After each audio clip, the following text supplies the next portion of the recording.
महिला आयोगाच्या अध्यक्षा रुपालीताई चाकणकर आपल्यासोबत आहेत. ताई, खरं तर तुम्ही खेड तालुक्यामध्ये आलात. खेड तालुक्यामध्ये वारंवार अशा घटना घडतात, अल्पवयीन मुलांवरती अत्याचार होतात. आज दुसऱ्यांदा तुम्ही खेडमध्ये आलात, काय सांगाल? याच्यामध्ये घडलेली घटना ही अत्यंत दुर्दैवी आहे. यामध्ये मांजरेवाडीमध्ये ही घटना घडत असताना 17 वर्षाच्या तरुणीवरती ज्या पद्धतीने हा प्रसंग घडला हा निश्चितच वेदनादायी आहे. पहिल्याच दिवशी आरोपीला पोलिसांनी अटक केलेली आहे, गुन्हा नोंद झालेला आहे. याच्यामध्ये गुन्हा नोंद होत असताना त्याचबरोबर आम्ही आमच्या जिल्हा महिला बालविकास विभागाच्या वतीनं मनोधर योजनेच्या बाबतली प्रक्रिया देखील पूर्ण केलेली आहे.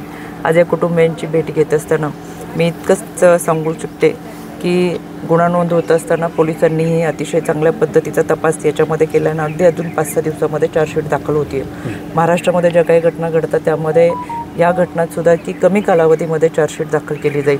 चार्जशीट दाखल केल्यानंतर फास्ट ट्रॅक कोर्टामध्ये ही केस चालेल आणि केस चालत असताना आरोपीला फाशीची शिक्षा होईल.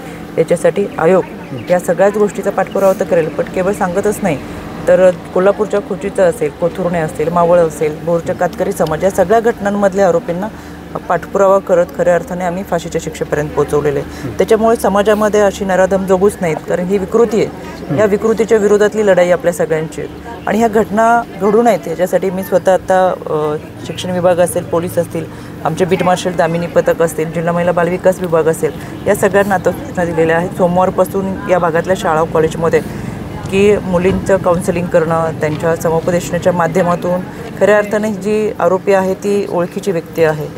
समाजामध्ये घडत असणाऱ्या घटनांमध्ये जवळजवळ 90% हे ओळखीच्याच लोकांकडून अन्याय अत्याचार होतात. पण आता ओळखीच्या लोकांवरती सुद्धा विश्वास ठेवू नये.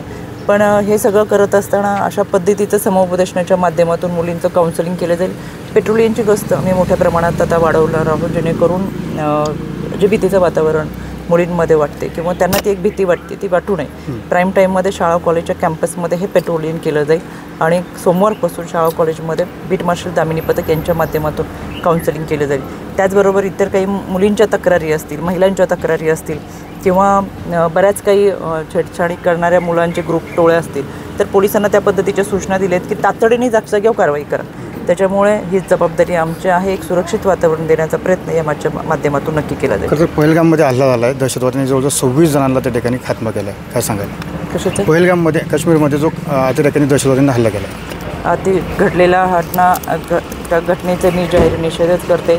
अशा पद्धतीने आतंकवादी हल्ला करून ज्या पद्धतीने भारतीय असेल, महाराष्ट्रामध्ये जे काही मृत झालेले व्यक्ती आहेत त्यांना मी आदरांजली वाहते. कालच आमच्या राष्ट्रवादी काँग्रेस पक्षाच्या वतीनं आम्ही श्रद्धांजली अर्पण करत या घटनेचा निषेध व्यक्त केलेला आहे. आपण पाहतोय या देशाच्या राजकारणामध्ये सन्माननीय पंतप्रधान मोदी साहेबांनी देखील ज्या पद्धतीची भूमिका घेतली, ही भूमिका निश्चितपणाने येणाऱ्या कालावधीमध्ये की एक सुरक्षिततेचं वातावरण भारतीयांना देण्याचा प्रयत्न त्या माध्यमातून राहील. तर मंगेशकर रुग्णालयामध्ये दोषी जे आहेत त्यांच्यावर अजून सुद्धा कारवाई झाली नाही, कधीपर्यंत कारवाई होईल काय?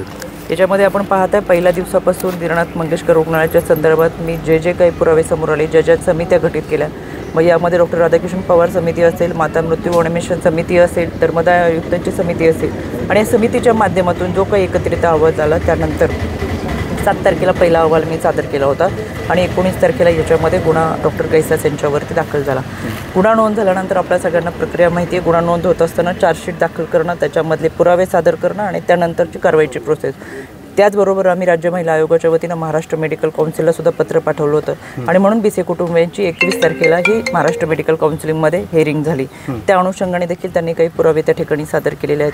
त्याचबरोबर पॅरलर यंत्रणेमध्ये आम्ही धर्मादाय आयुक्त यांच्या माध्यमातून ज्या रुग्णालयांना परवानगी दिली त्या सर्व धर्मादाय रुग्णालयांना यामध्ये त्यांनी धर्मादायचा फलक लावावा, नियमावली लावावी. जो 1,85,000पेक्षा आर्थिक उत्पन्न, वार्षिक उत्पन्न ज्यांचं आहे त्यांच्यासाठी 10% खाटांची तरतूद आहे. त्यामध्ये 50% उपचारामध्ये सुविधा आहेत.